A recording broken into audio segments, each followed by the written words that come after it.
Okay. Can you hear me now?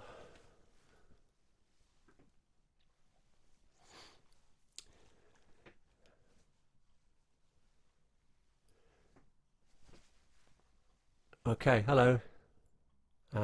Monday. It's Monday. Hello. Afternoon. Hello from Bewley Hill. Hello, Mark. Hello, Rich. Hello, Matt. Hello, Kevin. Hello, Aaron. Hello, Julian. And hope everyone's doing okay. I'm okay, yeah. Yesterday was a bit difficult, mainly because the neighbours were playing music really loud. And it wasn't the music that I liked. So, I'm going to do some reading first, and then I'm going to play a few songs, which may or may not sound awful because it's me. Anyway, so I'm going to read chapter 3 from Harvey King, Unboxes His Family. And just to let you know what's happened so far is that Harvey King, the the protagonist, is he was researching his family tree, and he found out via a member of his family he didn't know that his dad had been dead for 6 months rather than the 20 years that he thought his dad had been dead for. Anyway, so he's on his way to work, and he's after finding that out, the morning after finding it out, and he's fallen asleep on the shuttle bus to work. Okay. Harvey was woken by someone pushing gently on his shoulder. It felt nice at first, like he was dreaming he was having a massage, and then Harvey opened his eyes and saw the big round Captain Pugwash face of the shuttle bus driver staring down at him. For a second Harvey thought, who's driving the bus? And then he realised it wasn't moving. There were no passengers other than him, no engine noise or music playing on phones, just the gentle sound of conditioned air overhead and the bus driver's heavy breathing. Harvey had never seen the driver standing up before. It was like seeing a newsreader in the supermarket or the postman at the swimming pool. He was an incredibly big man, a lot bigger than Harvey. The short walk from the front of the bus seemed to have exhausted him. Whenever Harvey saw someone in worse physical shape than he was, he had conflicting feelings. On the one hand, Harvey realised that he needed to make some drastic lifestyle changes soon, or he would end up equally large and unfit. But on the other hand, Harvey would think, you know what, compared to this out-of-breath bus driver, I really don't need to worry about things too much just yet. Donut, the bus driver, opened a white paper bag and held it out in front of Harvey. No thanks, Harvey said, knowing that donuts would now be his food earworm and he wouldn't be able to stop thinking about them until he ate one. More likely 2 or 3. He was already thinking about who sold the best donuts at the castle, the food court of King Arthur, or one of the outdoor food concessions. The driver took a donut out of the paper bag, bit into it and licked his lips. Harvey licked his too. How alike we are, he thought. The bus driver was quite a bit older, maybe in his early 60s. He was like a warning from Harvey's future, the ghost of Christmas diabetes and narrowed arteries. Harvey wondered if his dad had looked like the bus driver, the kind of man who ate jam donuts at 8:30 in the morning. It was funny what he could remember all these years later, what he was watching on television when he'd learned about his father's supposed heart attack, for instance, and yet Harvey couldn't seem to remember what his dad looked like.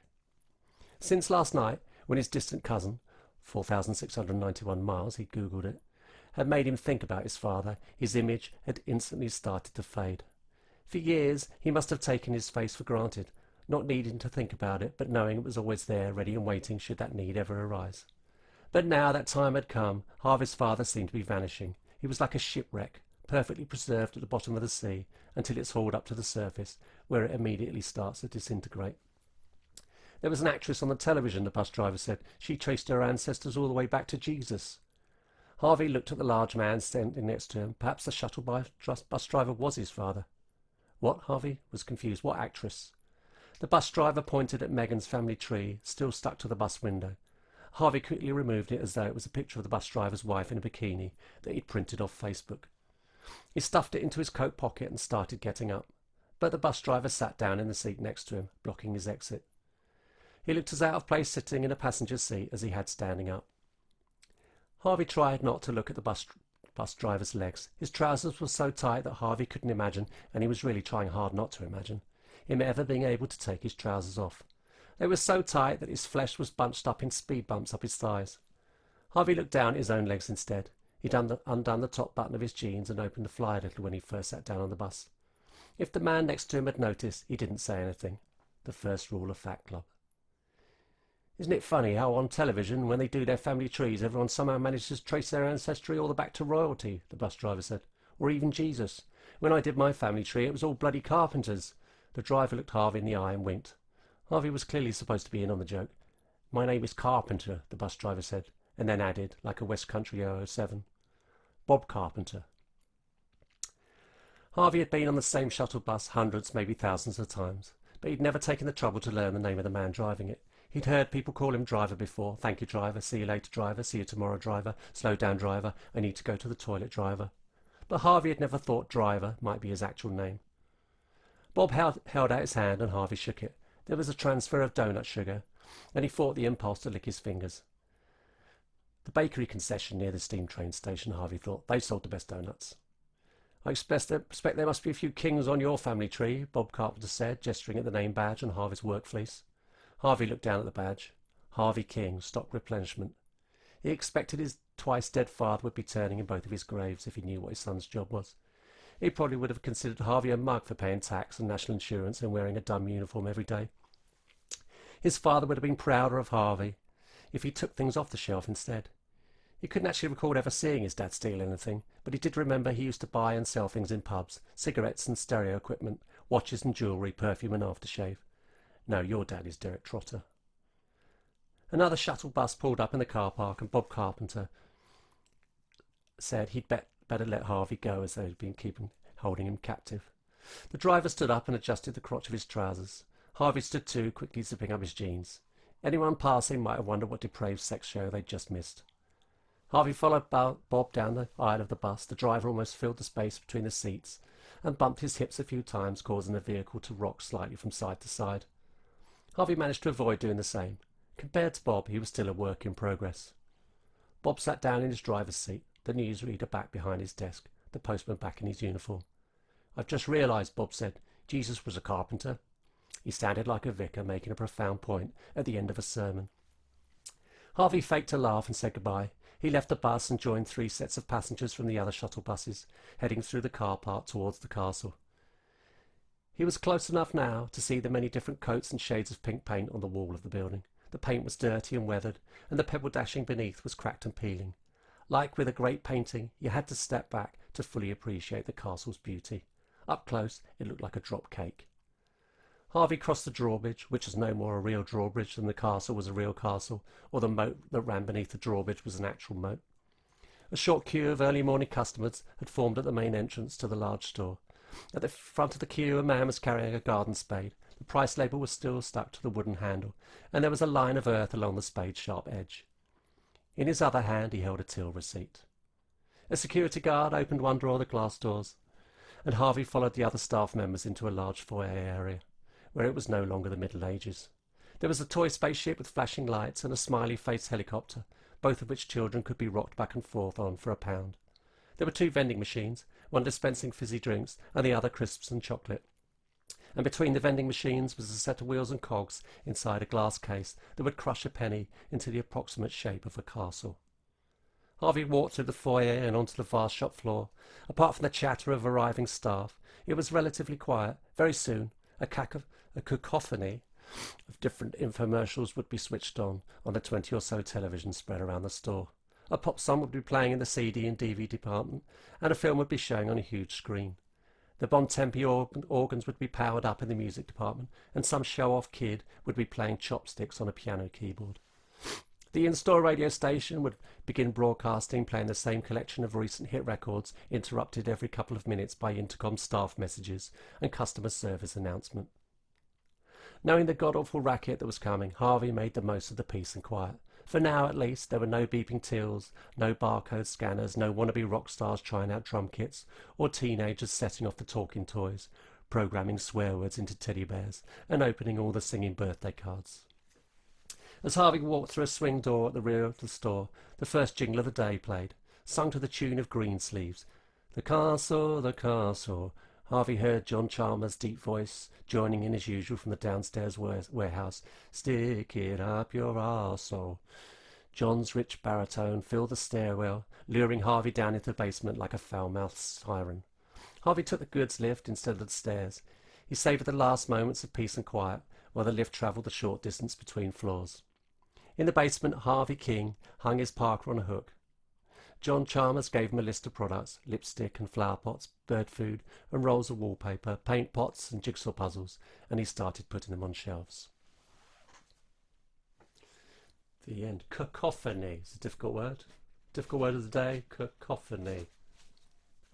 Cheers. Right. I'm going to make some sound adjustments to make sure that it definitely sounds shit. Anyway. Thank you, Chris TT. Says it sounds good. Oh, should tune up. I'm going to tune up. Why I'm tuning up? I think Mark Collington is sorting together an announcement for tomorrow, and that. But as expected, the August gigs, the 3 August gigs I was doing, are going to be moved to later in the year. We'll send details tomorrow, but I think we've added, I don't know if I'm allowed to say this, but we've added 3 other gigs in Manchester and 2 in London at the end of November. So hopefully I was allowed to say that, but I said it now.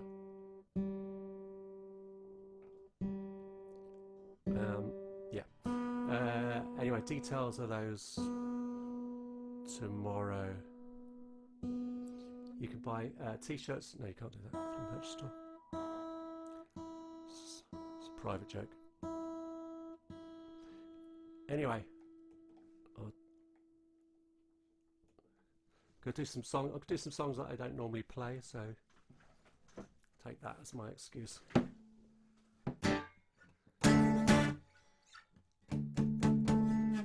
I'm not a racist, but I am. I served my time in Vietnam. Got 3 jobs, this is one. Sometimes I wish I kept my gun. Country's going down the tubes. I can't afford to pay my dues unless you've got some sponsorship. For Christ's sakes, buddy, don't get sick. Don't grow old. Don't be poor. Do what you're told. So am I. I came here in 1955, half American, half asleep. Someday a rain will come and wash the streets. The CIA, the KGB, it's all the same conspiracy. The whole damn country's on the skids. You better tell your kids, don't get sick. Don't grow old. Don't be poor. Do what you're told.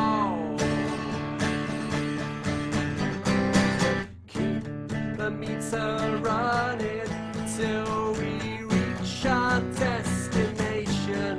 The Grim Reaper isn't coming. He's been otherwise detained with a apocalypse on practice and his other occupation behind the wheels of this taxi cab that's driving insane. Makes up 4,000 headers on the bus ride. If we're tripping at the seaside where the sun would keep them warm, give a guy a uniform. They live out on the freeway now. They're waiting till your car breaks down. Don't take the American dream to bed. On one of these days you'll wake up dead.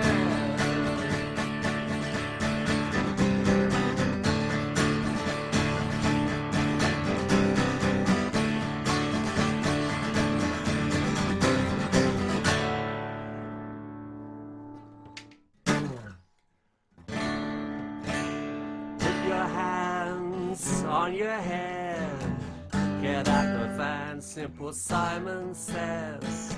Get out the van and stretch your legs. Simple Simon says, he says, you are weak and I am strong. You won't take long. That was how the story went. He found her face down in the Trent, battered, broken, bruised and bent. I guess God gave her up for Lent. She was weak and he was strong. It didn't take that long. It didn't take that long. This is her song.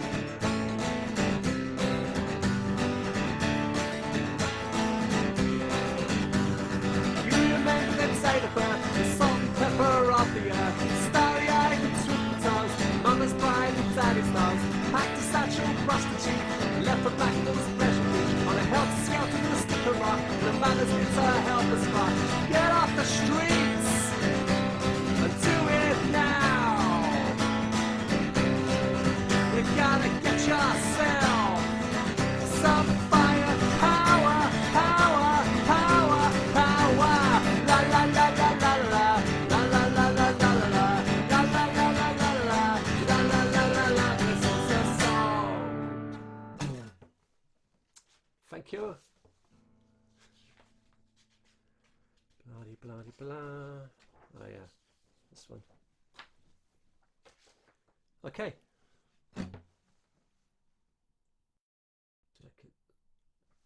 Hello to my sister working from home in Devon. Yeah.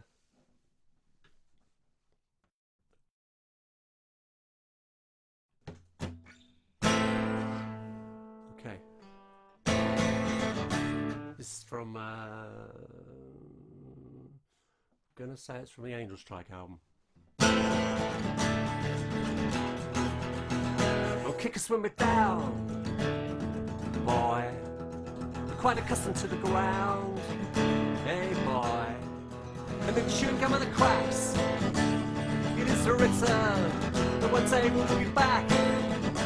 And for return, we are wise in the ways of the world and its ways. We're not easy to fool. We were bullied at school. Oh, we were bullied by the children from hell, and by the teachers in the buildings as well. And in my heart and in my soul, it is a return in every pack and tonic bowl. In Britain, we are wise in the ways of the world and its ways. We're not easy to fool. We were bullied at school. So don't kick us when we're down, hey boy. Don't kick us when we're down, hey boy. Don't kick us when we're down, hey boy. Don't kick us when we're down, hey boy. Commoners come to this town, trying to get even, boy. We're gonna get you, look at you now. It's the bad boy now, pumping and a wheezy, boy. We're gonna get you, chasing upstairs, pushing back down, coming in, dark, the glass is broken, and a kick me sign on the back of your blazer will make you wish you were alive, drive you a suicide.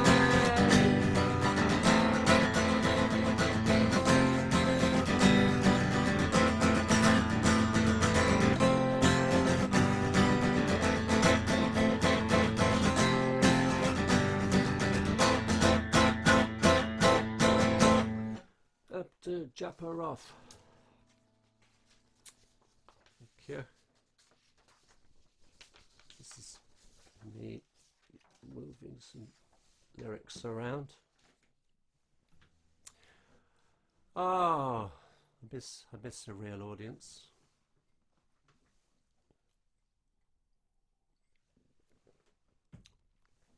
Okay.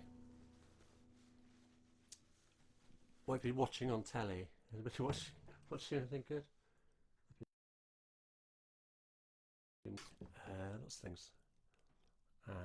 Narcos, Mexico. Finished the first series of that.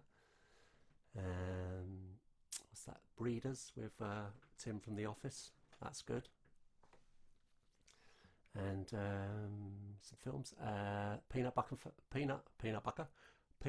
Falcon. I recommend. It's a film, great film. Okay. This song's called The Carousel, which is from Humpty Dumpty Thing. When the fat kid gets off, he'll climb on the lead horse and ride him into the night. I've been saving a place on my back for your face. Wrap your arms around my waist and hold tight on the carousel. Away from the show-off, spinning the waltzes and making the pretty girls scream. To stay with a mother consoling her daughter when she drops a scoop of ice cream on the carousel. When the young girl fell, we heard her scream as they tried to free her from the machinery of the carousel.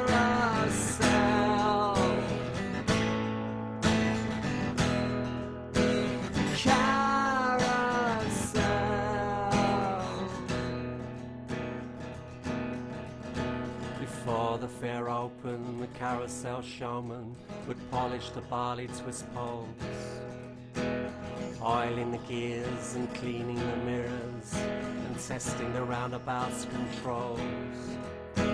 Some people say the carousel is too slow, others say it's a white knuckle ride. And the galloper showman picking gum off the horses says it's a metaphor for life.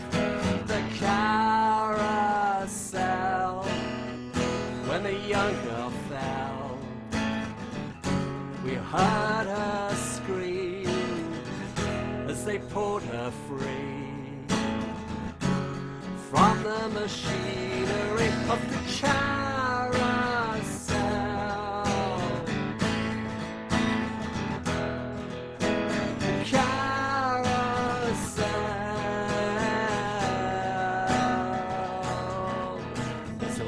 Sir organ at the carousel centre, grinding out an old-fashioned tune, battling with a slick pop, the R&B and a hip-hop, and the Dodgems and a rocket to the moon. When the ride is over, I'll throw a dart into a playing card and win you an oversized toy. A generic Pink Panther with a face like an anchor, sewn on by a 6-year-old boy. Who'll never ride the waltzes or the cup and the saucers or listen to an old-fashioned song. As the ride slows to a stop like an old broken clock, and the Wurlitzer organ plays on the carousel. When the young girl fell, we heard her scream as they pulled her free from the deadly teeth of the gears beneath, the cranks and wheels, the iron and steel of the machinery.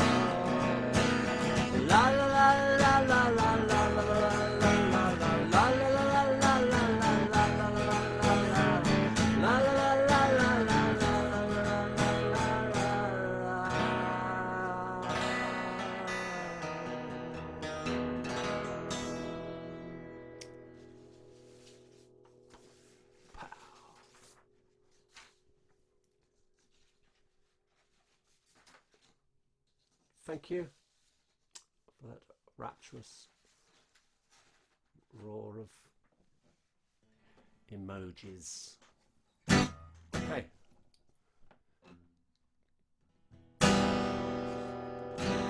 Join the clubs, see the world, pay us up, meet girls, sell your toys, easy born, they laugh a boy in uniform, 37 wasted years, closets in his great spheres, skidding shots and eating jelly. He used to come and fix our telly. Ah, Kayla,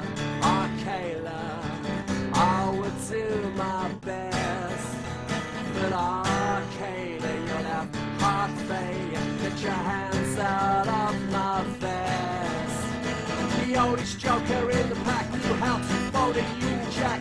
Bucket chocolate cakes and sweets on canvas flakes of mac and eat. Kayla, I will do my best. Kayla, you'll have heart failure. Get your hands out of my vest. You're a bachelor for Baden Powell. You don't know where I've been. Take your spatula and your bathing towel and go swear your allegiance to the Queen. You get no badge for touching me, bad health or inefficiency. And it toss this poison breath are scary little lonely boys to death.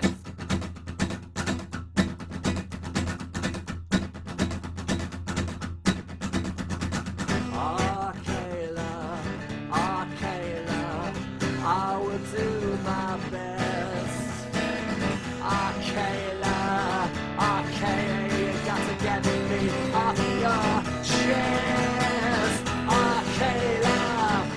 Kayla, I think it's time to go. Hey Shayla, see you later. I'm a big 9 years old and it answers no.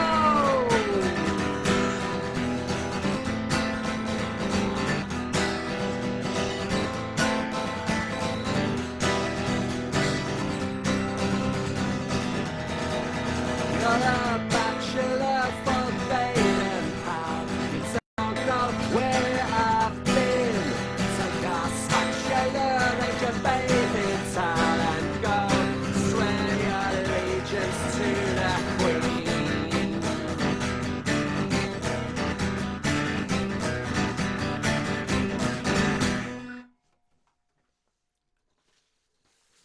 Pow! Bang! It's time. Yeah. Okay. I'm going to do one more. And then go and, I don't know, go and count some things or alphabetize something. Anyway, stay strong.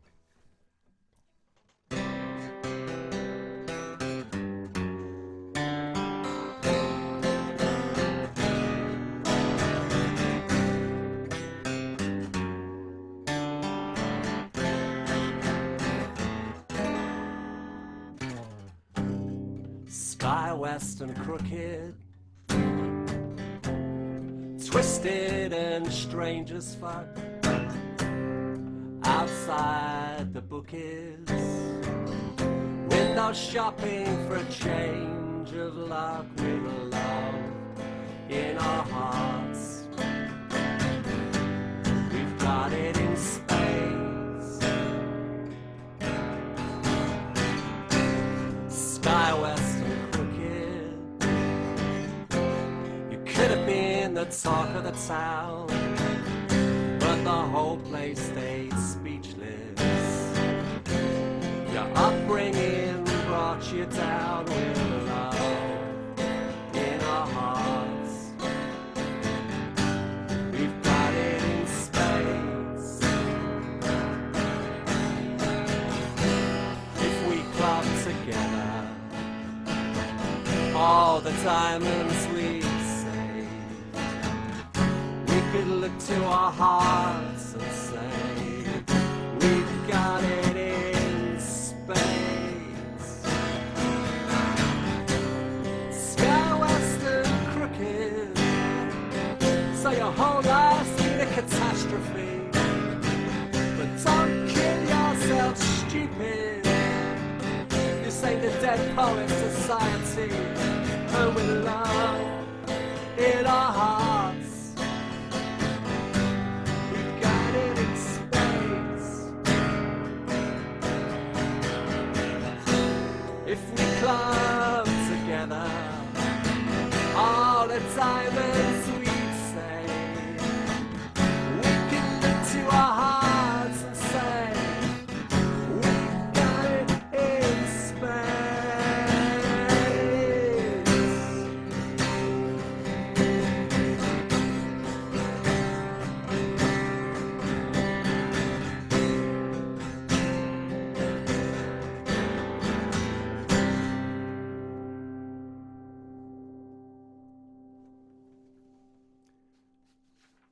go. Right.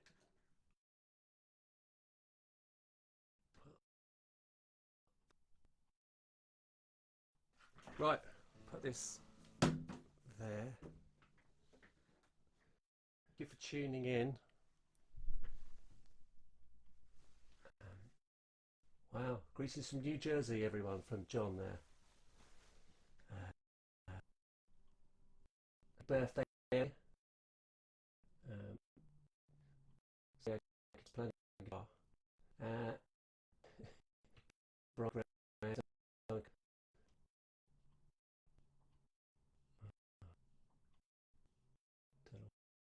um, uh,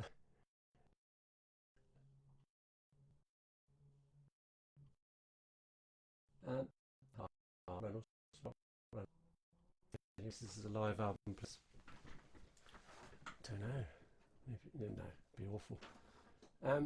Yeah, right. So